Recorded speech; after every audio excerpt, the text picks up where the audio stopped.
ସତରେ ଏତେ ଭଲ ଲାଗୁଥିଲା।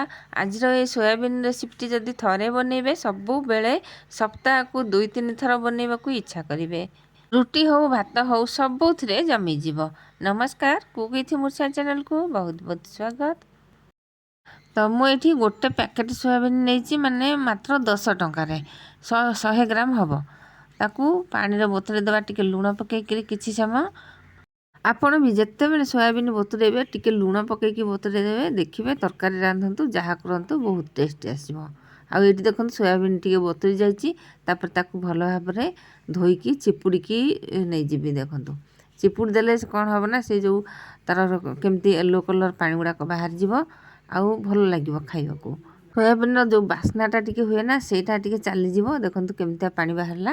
ତ ଆକୁ ପୁଣି ଆଉ ଟିକେ ପାଣି ପୁରେଇକି ତାକୁ ନେବା, ଗ୍ୟାସ୍ରେ ବସେଇବା, ଟିକେ ସମୟ ସିଝେଇବା। ତ ଏଇଠି ଦେଖନ୍ତୁ ପାଣି ଏତିକି ଦେଇଛି, ଆଉ ତାକୁ ନେବା ଗ୍ୟାସ୍ରେ ବସେଇବା। ଦେଖନ୍ତୁ ଗ୍ୟାସ୍ରେ ବସେଇଦେବା, କିଛି ସମୟ ପର୍ଯ୍ୟନ୍ତ ମାନେ 5 ମିନିଟ୍ ପର୍ଯ୍ୟନ୍ତ ଏମିତି ଫୁଟେଇ ଦେବା, ବଢ଼ିଆ ସିଝିଯିବ। ଦେଖନ୍ତୁ ପୁରା ନରମ।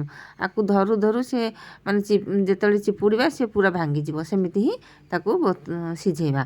ତାକୁ ଆମେ କ'ଣ କରିବା, ଏମିତି ଛାଣି ନେବା।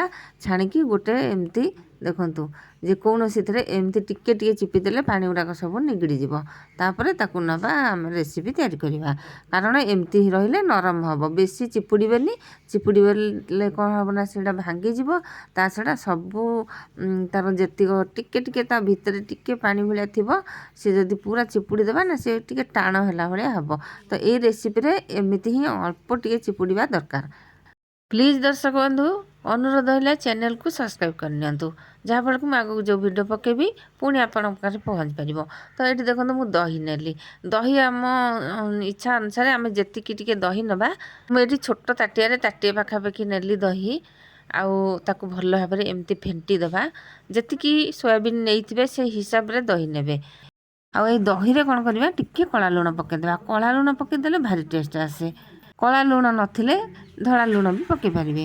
ଆଉ ଲୁଣ ଦେଇକି ଭଲ ଭାବରେ ଆଉ ଟିକେ ଫେଣ୍ଟି ଦେବା। ତାପରେ ଯିବା ନେକ୍ସଟ ପ୍ରୋସେସ୍କୁ। ଏଇଠି ଦେଖନ୍ତୁ ପ୍ୟାନ୍ ବସେଇଲି, ସୋରିଷ ତେଲ ଟିକେ ଦେଲି। ଦର୍ଶକ ବନ୍ଧୁ ଥରେ ଏମିତି ବନାନ୍ତୁ ନା, ଦେଖିବେ କମେଣ୍ଟରେ ଜଣେଇବେ କେତେ ଟେଷ୍ଟି ଲାଗୁଥିଲା। ଆଉ ବହୁତ ବଢ଼ିଆ, ପିଲାମାନେ ବି ଖୁସିରେ ଖୁସିରେ ଖାଇବେ। ତେଲକୁ ମୁଁ ଏଠି ଟିକେ ଚାରିଆଡ଼େ ଖେଳେଇ ଦେଲି। ତାପରେ ଏଇ ତେଲରେ କିଛି ମସଲା ପକାଇଦେବା।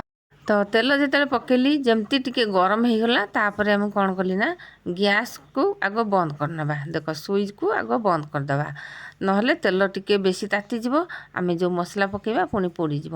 ତ ସେଥିପାଇଁ ଟିକେ ତେଲକୁ ଗରମ କରିଦେବା।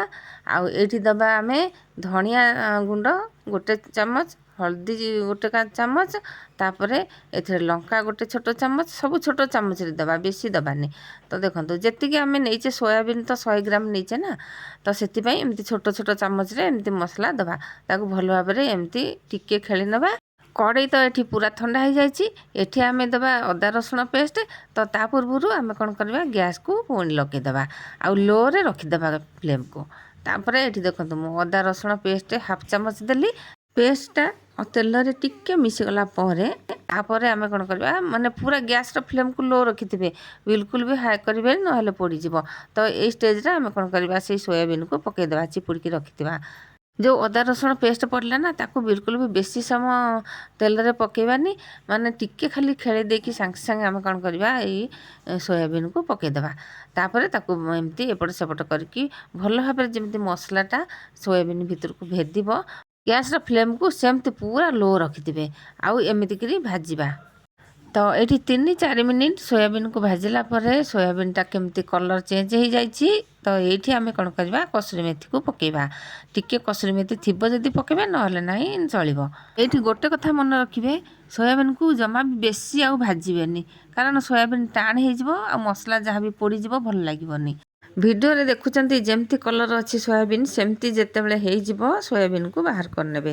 ତାକୁ ନେଇକି ଏମିତି ଦହିରେ ଓଜାଡ଼ି ନେବା, ଆଉ ତାକୁ ଭଲ ଭାବରେ ଟିକେ ମିଶାଇ ଦେବା।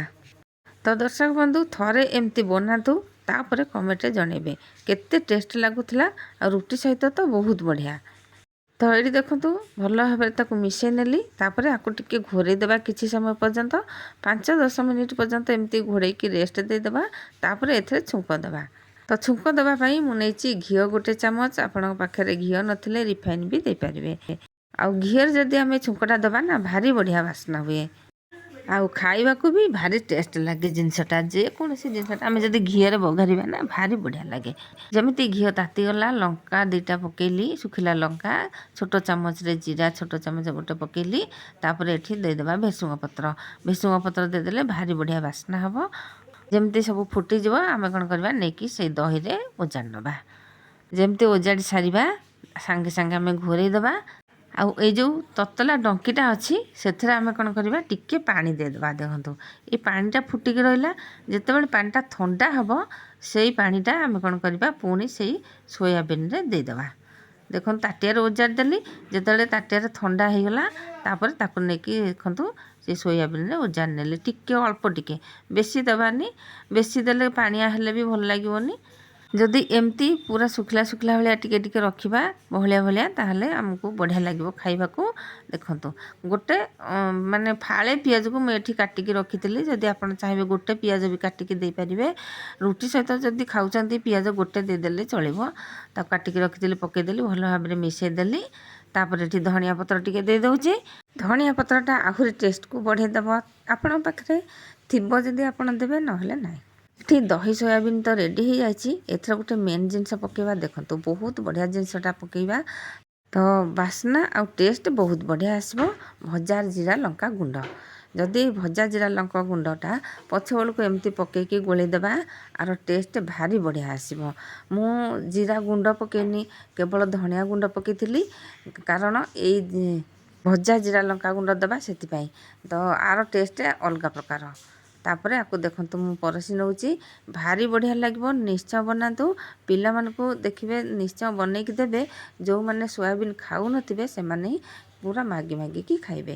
ଆଉ ଟିକେ ଧନିଆ ପତ୍ରର ଉପରେ ଦେଇଦେଲି, ତାପରେ କଞ୍ଚା ଲଙ୍କା ଦେଇଦେଲି। ଯଦି ପିଲାମାନେ ଖାଉଥିବେ ଲଙ୍କା ଆଗରୁ ପକାଇଲେ ଛୋଟ ଛୋଟ କରିକି ଚଳିବ। ଯଦି ଆପଣ ରୁଟି ସହିତ ଖାଉଛନ୍ତି ମିଠା ଚଳିବ, ତାହେଲେ ଏଥିରେ ଏମିତି ଛୋଟ ଚାମଚରେ ହାଫ୍ ଚାମଚ ଚିନି ଦେଇକିରି ଖାଇବେ। ମୋର ତ ଭାରି ପସନ୍ଦ ଚିନି ପକାଇକି ମୁଁ ଖାଇଲି। ଆଉ ଯଦି ଭାତ ସହିତ ଖାଉଛନ୍ତି ଏମିତି ସାଧା ଖାଇବେ, ପିଲାମାନଙ୍କୁ ଦେବେ, ଭାରି ବଢ଼ିଆ ଲାଗିବ। ତ ଆଜି ପାଇଁ ରହୁଛି, ପୁଣି ଆଗକୁ ଆସି ଏମିତି ନୂଆ ନୂଆ ରେସିପି ନେଇ ଜୟ ଜଗନ୍ନାଥ।